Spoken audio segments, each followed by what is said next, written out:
CAPF-AC 2025 के जो भी कैंडिडेट्स प्रिपेयर कर रहे हैं, तो ये वीडियो रिलेटेड टू आपका पेपर 2 से संबंधित है। पेपर 2 से रिलेटेड कैसे स्टार्ट करें, और जिनको लगता है कि यस हमें कोर्स ज्वाइन करना चाहिए, तो उनके लिए भी इसमें मैं डिस्कस करूंगा।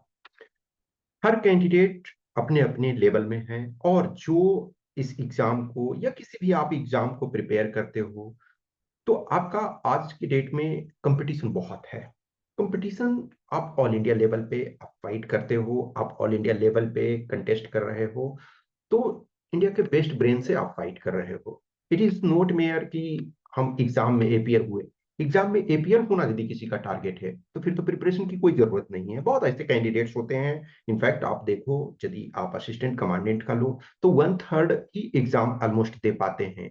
यानी कि एवरी 3 कैंडिडेट फॉर्म जो भरते हैं, ऑलमोस्ट 1 कैंडिडेट ही एग्जाम दे पाते हैं। आप पूरे कपल ऑफ ईयर्स के यदि डेटा देखोगे, तो मेयर फॉर्म भरना आपका टारगेट नहीं है, मेयर एग्जाम देना आपका टारगेट नहीं है। जिसका भी एग्जाम देना टारगेट सिर्फ है कि हमें बस एग्जाम देना है, तो उनके लिए कोचिंग, गाइडेंस, टेस्ट कोई मतलब नहीं रखता।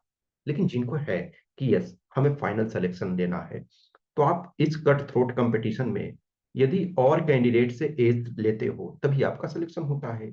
जितने भी कैंडिडेट्स फॉर्म भरते हैं उनको छोड़ दो, जितने कैंडिडेट्स एग्जाम देते हैं, तो वो एग्जाम देने वाले कैंडिडेट्स में भी आपका रिजल्ट जो होता है 0.5% आसपास होता है। यदि आप 24 वाले बैच में देखो, तो 24 का जो था, ऑब्वियसली उसमें इधर कपल ऑफ ईयर्स में, यानी मोर देन 1 डेकेड में, ये हाईएस्ट वैकेंसी था। लेकिन कुछ ईयर में आप देखोगे कि लेस देन 200 वैकेंसी भी है। अब 25 में वी डोंट नो कि कितने वैकेंसी आएंगे। तो यदि आप इस एग्जाम के शुरू से ही देखो, तो कुछ एक ईयर को छोड़ दिया जाए, तो एवरी टाइम जो आपका रिजल्ट होता है 0.5%, 3%, 4%, 6%, यानी कि लेस देन 1% फाइनल सिलेक्शन है। 3% प्लस कभी कभी आपका रिटेन में रिजल्ट आ रहा है। जैसे इस बार का 24 का देखो, तो मोर देन 3% रिटेन में रिजल्ट आया, जितने लोग एग्जाम दिए, एग्जाम देने की मैं बात कर रहा हूँ। बट अब जस्ट इमेजिन करो कि 3376 शायद जो है वो रिटेन क्वालिफाई हुए हैं। अब रिटेन इतने क्वालिफाई हुए हैं, तो सिलेक्शन तो 500 शायद 15 हो गया है, तो 515 का ही होना है। यानी कि एवरी जो मोर देन 6 कैंडिडेट में अभी एक का सिलेक्शन होगा रिटेन क्वालिफाई करने के बाद। अब लॉट ऑफ कैंडिडेट्स आप लोग में से हो जो 24 में अटेम्प्ट दिए, और 3376 इतने कैंडिडेट्स का रिटेन में रिजल्ट हुआ, फिर भी आपका नहीं हुआ। तो नहीं हुआ, तो आप अपने को पहचानो कि यस हमें कहाँ हमने से गलती हुई, कहाँ हमने मिस्टेक्स किए, और उन मिस्टेक्स को इम्प्रूव करो। जो जो कैंडिडेट देखो, जैसे कुछ कैंडिडेट्स हैं जो अच्छे स्कूलिंग जिनकी हुई है, तो उनको सपोज करो कि ये बहुत डिफिकल्ट नहीं लगेगा। लेकिन जिनकी स्कूलिंग अच्छी नहीं हुई है, आप इंडिया में एजुकेशन का लेवल देख रहे हो, खास करके बहुत सारे स्टेट्स जो हैं उसमें अब मैं स्पेसिफिक किसी का नाम नहीं लूंगा, लेकिन बहुत सारे स्टेट्स हैं जिसमें एजुकेशन का लेवल बहुत खराब है really. It is about degree, कि बस डिग्री, मुझे मैं ग्रेजुएट हो गया, पोस्ट ग्रेजुएट हो गया। लॉट ऑफ कैंडिडेट, आप इसमें बताने की जरूरत नहीं है, आप खुद जानते हो। और बहुत सारे ऐसे कैंडिडेट्स हो आप में से जो पोस्ट ग्रेजुएट तो हो, लेकिन आपको एक अच्छा ऐसे लिखना नहीं आता है, एक अच्छा रिपोर्ट लिखना नहीं आता है, और या फिर सही तरीके से 10 लाइन, 20 लाइन, 1 पेज, 2 पेज आप हिंदी ना लिख सकते हो, ना इंग्लिश लिख सकते हो, बहुत सारे ऐसे भी हो। तो यदि आप ऐसे कंडीशन में हो, या कुछ अच्छे हैं, तो ऑब्वियसली उनको थोड़ा और इंप्रूवमेंट करना पड़ता है। कोई भी ये परफेक्शन में नहीं है, every one is evolving, continuous evolve करते रहते हो। तो जो मैं इसमें आपको गाइड करूंगा, तो बेसिक से चीजों को समझाऊंगा, जो भी हो सकता है, जितना हो सकता है उन चीजों को करना करूंगा। कहाँ से स्टार्ट करें, ये एक सबसे इंपॉर्टेंट चैलेंज होता है। जो राइटिंग वाले में मेजोरिटी ऑफ कैंडिडेट्स का जो होता है प्रॉब्लम, कि वो राइटिंग बैरियर हो रहा है। प्रॉब्लम ये है ना कि स्टार्ट ही नहीं करते हैं। आप सिलेक्शन तब ले पाओगे जब ये होगा कि यस कोई भी टॉपिक मुझे दिया जाए। अब कोई भी टॉपिक का मतलब ये नहीं है बोलेगा कि प्लाज्मा फिजिक्स पे आप 5 पेजेस लिखो, न्यूक्लियर बॉम्ब कैसे बनता है उस पर 5, नो। यहाँ रॉकेट साइंस और न्यूक्लियर बॉम्ब, न्यूक्लियर फिजन और टोकामेक डिजाइन पे आपसे क्वेश्चन नहीं पूछा जा रहा है, या फिर है फंक्शनिंग ऑफ हार्ट, इस पर है आपको 500 पे वर्ड्स नहीं लिखना है। इसमें कुछ जो टॉपिक्स हैं जो करंट में न्यूज में हैं या बेसिक ग्रामर है, जो ग्रामर बेसिक क्या है आपका up to 10th level, maximum 12th level का सकते हो, अदरवाइज 10th लेवल का ही आसपास होता है। लेकिन जो टॉपिक सपोज ऐसे लिखना है, तो आप ये मान करके चलो कि एक पर्सन जो ग्रेजुएट है वो उसको लिख सकता है। तो छोटे छोटे चीजों से स्टार्ट करो, स्मॉल स्मॉल सेंटेंसेस से स्टार्ट करो और रेगुलर रूप से लिखो। बहुत ऐसे कैंडिडेट्स हो जिन्होंने हैंड राइटिंग प्रैक्टिस कभी नहीं की, उनकी हैंड राइटिंग बहुत खराब है। तो अभी आपके पास टाइम है, अभी ऑलमोस्ट मीन्स लेस देन आपके 10 मंथ से थोड़े कम है। तो अभी आपके पास टाइम है, कर सकते हैं कि हम 300 से थोड़े कम डेज हैं, तो उसमें से आपको रेगुलर रूप से वर्क करना है। बेसिक ग्रामर से स्टार्ट करना है। बेसिक ग्रामर से मैं स्टार्ट करूंगा कोर्स, जो भी लेना चाहते हो, जो भी ज्वाइन करना चाहते हो, तो बेसिक ग्रामर से और छोटे छोटे सेंटेंस को बनाना आपको है। स्मॉल स्मॉल सेंटेंस को बनाओगे और उसमें से समझ डेवलप करना है। ए लॉट ऑफ बुक्स, जैसे आप बहुत सारे बुक्स वगैरह को देखते हो, तो कुछ ऐसे बुक होते हैं जिसको पढ़ना आपके लिए डिफिकल्ट होता है। क्यों? क्योंकि उसमें वर्ड्स जो होते हैं वो टफ होते हैं, प्लस सेंटेंस बहुत बड़ा बना देते हैं। बड़े सेंटेंस में क्या होता है, बहुत बार ऐसा होता है कि आप शुरू से अंत तक पढ़ने लगे तो बड़ा सेंटेंस है, तो पीछे क्या आप पढ़ रहे हो तो आगे वाला भूल जाते हो। और राइटिंग में भी सेम सिचुएशन होता है। आप बहुत सारे कैंडिडेट्स को मैं देखता हूं, जब राइटिंग चेक करता हूं तो बड़े सेंटेंस बनाते हैं, तो बड़े सेंटेंस में जो आपका उनका सिंक्रोनाइजेशन नहीं बैठता है। तो हम स्मॉल स्मॉल सेंटेंसेस से स्टार्ट करेंगे। प्लस न्यूज़पेपर, आपका न्यूज़पेपर या जो भी है वो रीडिंग मैंडेटरी है। यदि न्यूज़पेपर पढ़ते हो तो एक तो आपका फॉर्डर मिलता है, एक तो कंटेंट आपको मिलता है कि यस ये कंटेंट्स हमको मिल रहे हैं। प्लस आप देखोगे कि जो वेल डॉक्यूमेंटेड आपके एडिटोरियल्स होते हैं, एडिटोरियल्स आपको पढ़ने क्यों बोला जाता है कि एडिटोरियल्स वो एक्सपर्ट लिखे हैं जिनका 10 ईयर्स 20 ईयर्स 50 ईयर्स का एक्सपीरियंस है। कुछ ऐसे हैं जो 40 ईयर्स से एडिटोरियल लिख रहे हैं। अब सोचो को 40 ईयर्स से एडिटोरियल लिख रहे हैं तो उनका एक्सपर्टाइज कितना होगा। आप 1200 वर्ड्स, 1000 वर्ड्स, 800 वर्ड्स के एडिटोरियल, तो उनको प्रॉपर तरीका से देखते हो, फिर जब आप लिखते हो, फिर आपको फीडबैक उसमें मिलता है, तो बहुत सारी चीजें इंप्रूवमेंट होती है। तो बेसिक ग्रामर से स्टार्ट करो, कहीं भी बैरियर नहीं रखो। गलत होगा होगा, यदि आप किसी टीचर मेंटर से जुड़े हुए हो तो उसका क्या काम है, आपकी गलतियों को बताना, आपकी गलतियों को हाईलाइट करना, आपको ये समझाना कि यस यहाँ आप मिस्टेक कर रहे हो, यहाँ इसको इस ढंग से। बहुत बार जैसे क्या होता है कि आप ना हिंदी सही से लिख, सिविल सर्विसेज में ही देखो, जो एक हिंदी का पेपर होता है और एक इंग्लिश का पेपर होता है, मीन्स एक लैंग्वेज पेपर कर सकते हैं कि एक तो इंग्लिश मैंडेटरी सबके लिए है और एक अदर लैंग्वेज पेपर। क्यों? क्योंकि आप जिस भी एक किसी एरिया में सर्व करने जा रहे हो तो आप भाषा तो जानोगे। कोई आप लेटर ड्राफ्ट कर रहे हो तो आपको जाना चाहिए। तो हर चीज में लैंग्वेज का इंपॉर्टेंस है।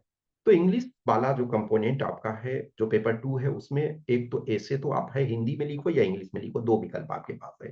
तो 200 वर्ड्स के 200 मार्क्स के टोटल हैं, जिसमें 80 मार्क्स में आपके पास चॉइस है। 20 × 4 यानी 4 ऐसे लिखना है, 20 मार्क्स ईच। इसमें आप हिंदी और इंग्लिश, लेकिन बाकी जो 120 है उसमें ओनली इंग्लिश है। इसमें आपका टू अर्गुमेंट तो ये 40 मार्क्स का, टू रिपोर्ट यानी कि 20 मार्क्स का, वन आपका आरसी ये 20 मार्क्स का, वन आपका प्रेसी 15 मार्क्स का, और ग्रामर और वर्ड पावर 25 मार्क्स का। तो ये जो 120 है, ये इसमें आपको ओनली इंग्लिश में करना है।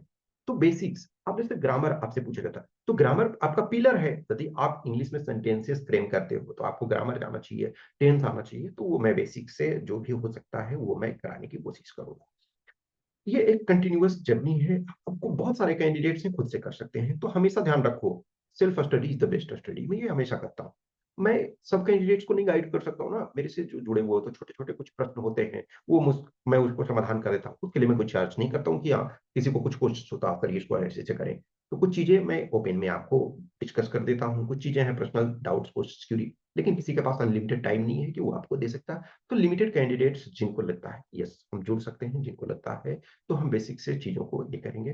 तो जो बैच ये पेपर 2 का मेनली होगा, तो हिंदी और इंग्लिश दोनों, एक तरह से देखो चीजें, जो इंग्लिश वाले हैं उनको थोड़ा सा इंग्लिश के पॉइंट ऑफ व्यू से, और चूंकि इंग्लिश का कंपोनेंट तो 120 मार्क्स तो दोनों के लिए है, तो हम इस ढंग से ये करेंगे, इंग्लिश जैसा रहेगा दोनों के लिए वो काम आएगा। तो 14 अक्टूबर 2024, और विल कवर फुल सिलेबस जो भी। अब फुल सिलेबस कहने का मतलब है पेपर में कोई वैसे यदि देखा जाए तो फुल सिलेबस कोई कवर ही नहीं कर सकता। अब जितने ऐसे आपसे पूछा जा रहा है ये तो नहीं कर सकते हैं ना। ऐसे के जितने टॉपिक हो सकते हैं, रिपोर्ट के जितने टॉपिक, ये 100% वो संभव नहीं है। लेकिन फुल सिलेबस का मतलब है कि आर्गुमेंट किस ढंग से लिखना है, इन कुछ टाइप्स के आपको ये दिया जाएगा एग्जाम्पल्स, आपको टास्क दिया जाएगा, उसको करोगे, फिर उस पर आपको डिस्कस किया जाएगा। तो वो कहने का मतलब है। अब ऐसे ऐसे नंबर ऑफ टाइप्स के आते हैं, तो टाइप्स आपको डिस्कस किया जा सकता है, हर टॉपिक तो डिस्कस नहीं किया जा सकता। Duration approx 2 month, approx 2 months का मतलब है कि आपका जो 2 मंथ के करीब करीब, अब मान के चलो कि कभी ये हुआ कि चलो कभी कभी बीच में फेस्टिवल आ जाता है, कभी मान के चलो कि मैं खुद ही कभी बीच बीच में ट्रैवल करते रहता हूँ, तो कभी ये ठीक है कि 5 डेज सपोज क्लास नहीं हुआ तो उसके लिए कभी एक्स्ट्रा पड़ गया, और कभी ये ठीक है 10 दिन एक्स्ट्रा, या वैसे मीन्स अप्रॉक्स 2 मंथ का है तो मोर और लेस 2 मंथ्स में ये हो जाएगा। कुछ इसमें से लाइव सेशन जूम का होगा, और मैक्सिमम जो होगा वो रिकॉर्डेड वीडियो के लेक्चर के फॉर्म में होगा। कंप्लीट सिलेबस आपका किया जाएगा। मैं जो भी गाइड करता हूँ, आप जितने लोग मुझे जान रहे हो पर्सनल रूप से, तो मैं इंडिविजुअल गाइडेंस पे ज्यादा ध्यान देता हूँ। देखो ध्यान रखो कि बहुत सारी चीजें होती है ना कि जो ग्रुप में बल्क में चीजें की जाती है, टीचर ने लेक्चर लिया और उसके बाद ठीक है आपने वर्क किया तो ठीक है, नहीं किया तो ठीक तब भी ठीक है। तो उसमें क्या होता है कि कॉस्ट बहुत कम लगता है। लेकिन जब मैं इंडिविजुअल रूप से, मैं एवरी कैंडिडेट जो मेरे से पर्सनल रूप से जुड़े हुए होते हैं, तो मैं रेगुलर बेसिस पे उनसे बात करता हूँ। अब मैं किसी, जस्ट इमेजिन करो कि 1 घंटे का कोई लेक्चर ले, उस 1 घंटे के लेक्चर को एक आदमी सुने या 1,000 स्टूडेंट सुने, उसको तो कोई फर्क नहीं। लेकिन 1,000 से क्या कोई एक टीचर बात कर सकता है? नहीं। तो लिमिटेड कैंडिडेट से मैं रेगुलर बेसिस पे पर्सनल रूप से बात करता हूँ। इस वजह से मैं आपको लिमिटेड कैंडिडेट्स को लेता हूँ कि यस, मैं जिनको भी लूँ, जिनको भी मैं गाइडेंस में लूँ, मैं उनसे बात कर सकूँ, उनसे कम्युनिकेट कर सकूँ, उनसे पर्सनल रूप से टॉक कर सकूँ। तो लेक्चर्स मैक्सिमम जो होंगे वो आपके प्राइवेट यूट्यूब वीडियो के फॉर्म में होंगे, और जितनी बार आपको चाहे आप उसको देख सकते हो। ठीक है।